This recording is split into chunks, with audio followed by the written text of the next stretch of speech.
Page 160, Betty Davis Eyes. Lala and I taught Sohrab how to play I Spy on the drive back to Yazid. When it got too dark to play any more, Lala fell asleep with her face mashed into my side. I unwound her headscarf so it wouldn't get tangled as she shifted against me. As we reached the outskirts of Yazid, Babu slowed the smokemobile down so much it felt like we were coasting down the evening streets on maneuvering thrusters only. Ardashir, Mamu said. Babu looked back and forth at the road signs and said something in Farsi. Mamu put her hand on his arm, but he shook it off and snapped at her. In front of me, Mom's shoulders bunched up. "What is it?" I asked, but Mom shook her head. Lala stirred against me, yawned, and rubbed her face into my stomach. My shirt was wet where she had drooled a little bit. I looked to Sohrab, but he was staring at his hands folded in his lap. Mamu and Babu argued back and forth until Babu slammed on the brakes, not that it did much since we were barely crawling forward, and pulled over. The smokemobile's exhaust plumed around us. Mamu unbuckled her seatbelt, but Mom reached forward to put an arm on her shoulder. She and Mamu started whispering in Farsi while Babu sat in the driver's seat with his arms folded and his chin on his chest. Mom popped her own seatbelt and tried to get up, but Dad caught her. "What's going on?" "I'm driving us the rest of the way." Dad glanced at Mamu and Babu and then back to Mom. "Let me." "You sure?" Mom's voice caught, like she had swallowed tea the wrong way. "Positive." Dad opened the sliding door, letting in a cloud of the black breath that nearly suffocated us all. Once Dad got out, Babu climbed in next to Mom and slid the door shut with the finality of a guillotine. Dad settled into the driver's seat of the smokemobile, the most un-Audi car imaginable, and buckled himself in. "You'll have to guide me." Stephen Kellner, Teutonic Ubermensch, had never asked for directions in his life. "Take the next right." While Mamu guided Dad, Mom whispered to Babu in Farsi and wound her arm through his. I cleared my throat and glanced at Sohrab again. "What happened?" I whispered. Sohrab bit his lip. He leaned in close so no one else would hear. "Babu got lost." Like I said, you can know things without them being said out loud. I knew that Babu would never get to drive the smokemobile again. I didn't say anything when we dropped off Sohrab, just waved goodbye. Some things were too big to talk about. Sohrab understood that. When we got back to Mahmoud's, Lala crawled over me and sprinted inside to pee. She'd been complaining since she woke up that her bladder was about to experience a non-passive failure. Mamu led Babu inside, talking low in Farsi while Dad waited for Mom at the door after letting Lala in. I stooped under Dad's arm where it rested against the doorframe and walked into the house. When I looked back, Dad was holding Mom, kissing her hair as she shook and cried against him. I didn't know what to do. Darius the Great might have known, but I didn't. I went to the kitchen to make some tea. Babu's unnecessary and humiliating lesson in how to damn tea had one benefit. I now knew where Mamu kept her tea and hell. When it was ready, I poured a cup and knocked on the sunroom door. "Babu, do you want some tea?" "Come," he said, which made me think of the Picard. Babu had changed into a plain white shirt and loose white pants with a drawstring waist, and he had hitched them halfway up his torso. He sat on the floor with a blue-patterned Persian tablecloth spread before him, picking through sabzi with Lala's help. The warm glow of a table lamp softened the planes of Babu's face and brightened his eyes. Even his mustache seemed friendlier. "Darius John, come, sit." He nodded at the couch behind him, then went back to paring the stalks of fresh cilantro from the colander next to him. Every so often he'd hand some to Lala for her to sort out the bad leaves. I handed Babu his tea and a sugar cube. Up close he looked less warm, almost gray. I hated seeing Babu like that. I think I liked it better when I only saw him on a computer screen. That's normal, right? "Did you see your mom?" He pointed his knife at a weird wrought iron-looking frame on the wall with 6 oval photos in it. All of Mom when she was young. Mom as a baby, Mom as a little girl playing with Dai Jamshid and Dai Sohail. Mom lined up with the family behind the Haft scene for Nowruz. There was this one stunning portrait of teenage Mom looking over her shoulder toward the camera, tugging her headscarf toward her face. Shireen Kellner, Barami, could have been a supermodel. "I never thought she would move to America," Babu said, "but she did well." I could tell there was more that Babu wanted to say, but didn't. "She did well," Babu repeated. "She married your dad." It was the first nice thing, well, almost nice thing Babu had said about Dad. "And she had you and Lala." Lala looked up at the sound of her name, and Babu gave her a handful of basil leaves from the colander, wrapped in a damp paper towel. He said something to her in Farsi, and Lala hopped up and ran off. Babu shifted the sugar cube around in his mouth, clacking it against the teeth. Your dad is a good man, he said, but he is not Zoroastrian. You and Lala are not either. Oh, I was used to being a disappointment to Dad, and being a disappointment to Babu didn't seem that different, but I hated that he was disappointed in Lala too for something she couldn't change. I swallowed. Babu looked up at me. There was something sad and lonely in his eyes, and the way his mustache drooped over his frown. I wanted to tell him I was still his grandson. I wanted to tell him I was glad I was getting to know him. I wanted to tell him I was sorry about his brain tumor. I didn't tell him any of that, though. I sipped my tea, and Ardashir Barami sipped his. The silence between us hung heavy with all the things we couldn't say, all the things we knew without them being said out loud. Mamu was at the kitchen table drinking her own cup of tea when I brought the basket of clean sabzi into the kitchen. Darius John, did you make this tea? Yeah? It's cinnamon? I added a pinch. It's good, Maman. Thanks. I poured myself a fresh cup. I was worried Babu wouldn't like it. Babu doesn't notice, you know. His taste buds are not that good. Oh. Did you have a nice time, Maman? Yeah, Babu showed me Darius the First, where your name came from. I nodded. I wish you had seen it sooner. I wish you lived here. Really? Yes, of course. I miss you, and I wish you could know your history better. You know, for Yazdi's, family history is very important.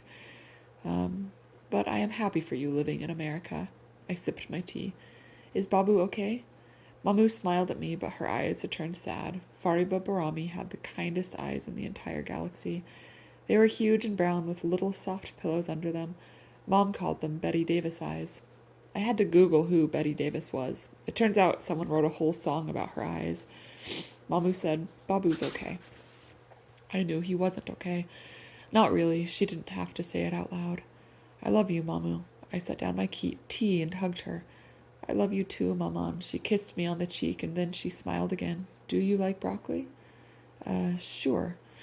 I had no strong feelings on broccoli, and I wasn't prepared for the conversation's sudden and inexplicable course correction. Fariba Barami was a level 10 topic changer when she needed to be. I'll make you some tomorrow. You want anything before bed? No, I'm okay. I washed our dishes while Mamu put away the sabzi Babu and Lala had picked through. You are like your dad, she said. He always helps in the kitchen, too. He does? I remember when we came for the wedding, your dad always did the dishes. He wouldn't let me help at all. Your dad is so sweet. There it was again. Stephen Kellner. Sweet. You are sweet, too, Darius John. Mamu pulled me down to kiss me again. I am so glad you came. Me too. Page 167, Persian Casual.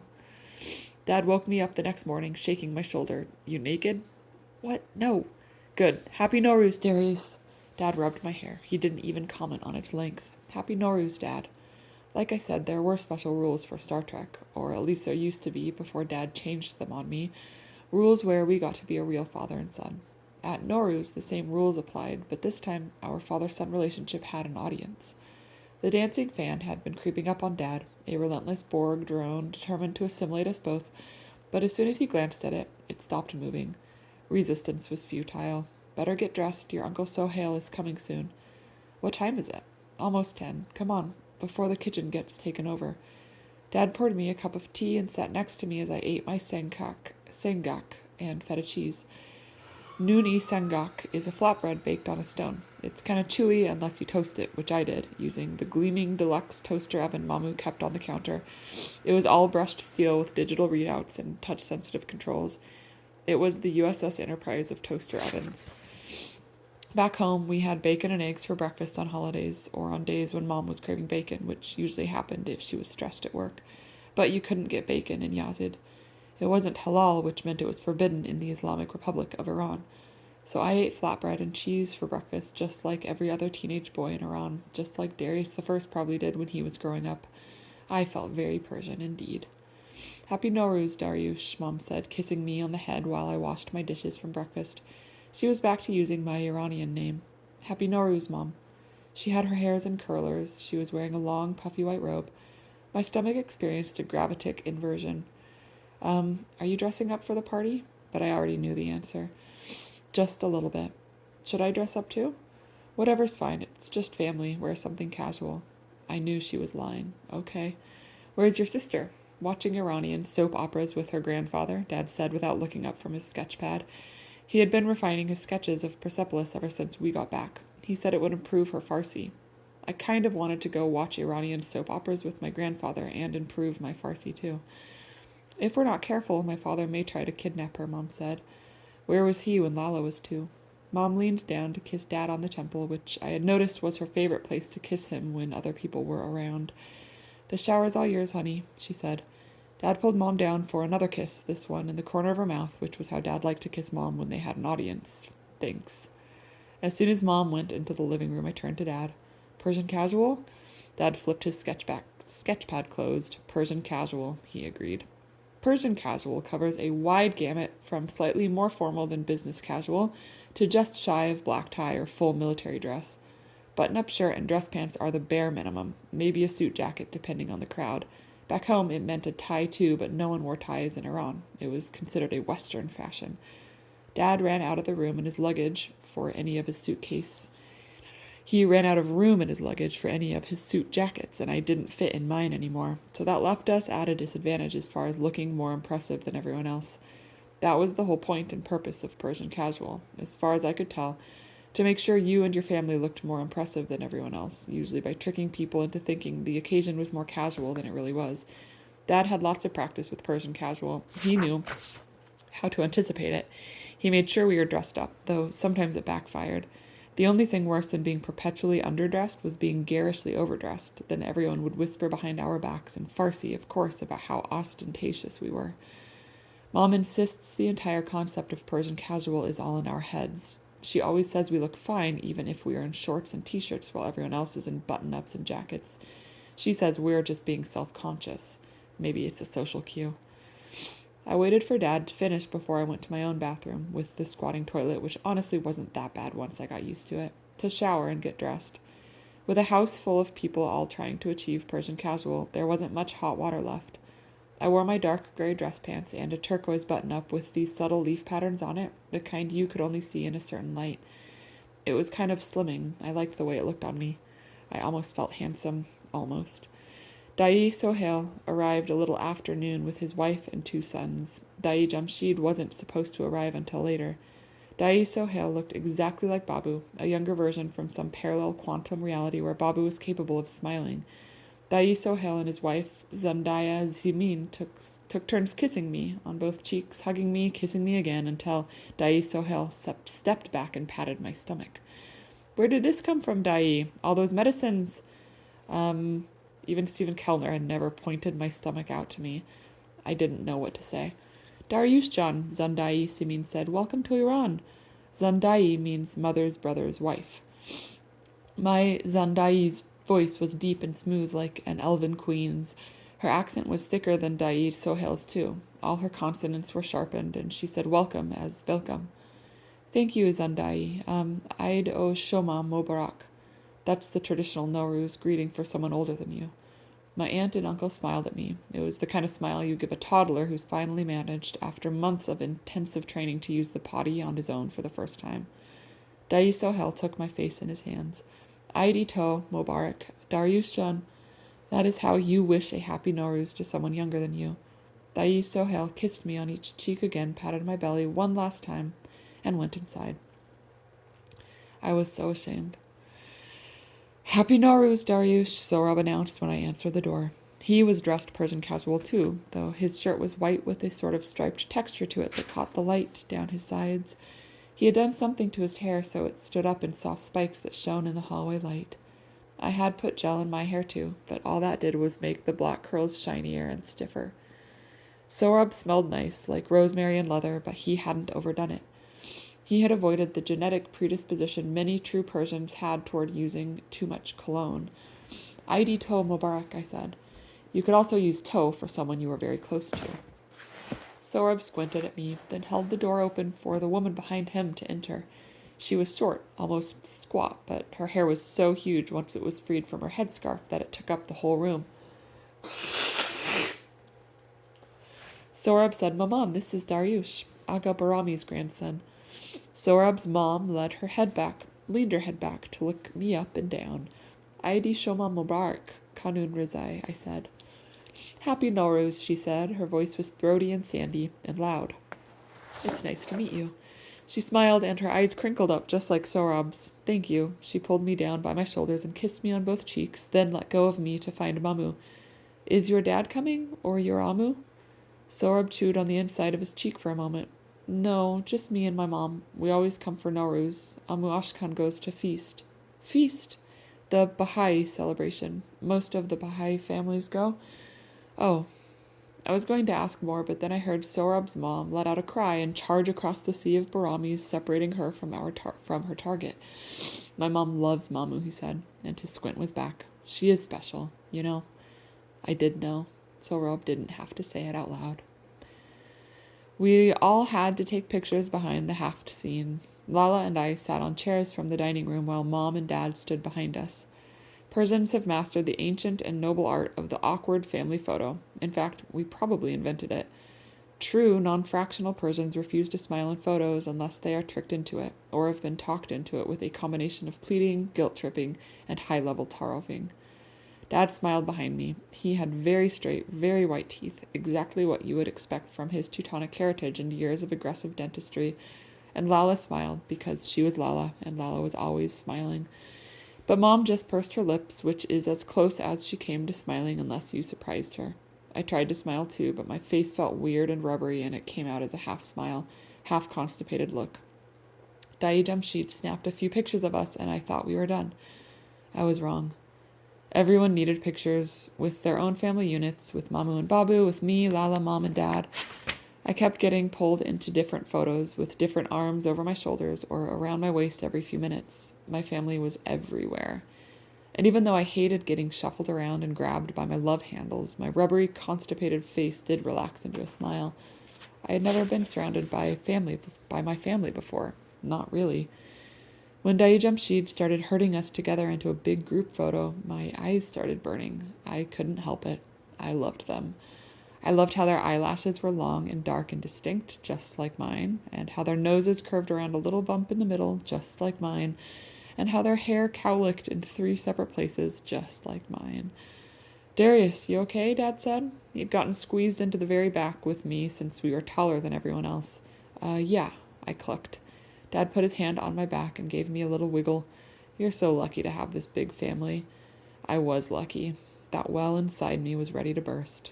Mamu turned around. She and Babu were seated in the very front, the binary sons of the Barami family solar system, and she smiled at me. For the first time in Barami family history, she had all her grandchildren in one place. I loved my grandmother's smile more than anything. Dai Jamshid handed his camera, a big SLR, off to Sohrab while Sohrab's mom pointed someone's iPhone at us. She had another 2 tucked under her arms and one held between her chin and her chest. It was deeply redundant. Yek, do, tse, Sohrab said. He studied the picture for a second. Good. Babu stood and said something to Mamu. Whatever it was must have been bad. The room went silent, like the house had experienced an explosive decompression. Maybe we had? And then Babu started shouting. It was incoherent and garbled and venomous. Sohrab's mom's eyebrows formed perfect arches above her eyes, threatening to disappear into her hair as my grandfather screamed at my grandmother for no reason I could understand. Sohrab studied the floor and fiddled with the camera in his hands. Mom's face had turned chalky, but Mamu was the worst. She was still smiling, but it didn't reach her eyes anymore. At last, Babu stormed off toward his room. No one said anything. We were all waiting for the atmospheric pressure to return to normal. As Mamu stood, I leaned in and tried to hug her, but it ended up as an awkward half-hug. Mamu shifted and wrapped her arms around me.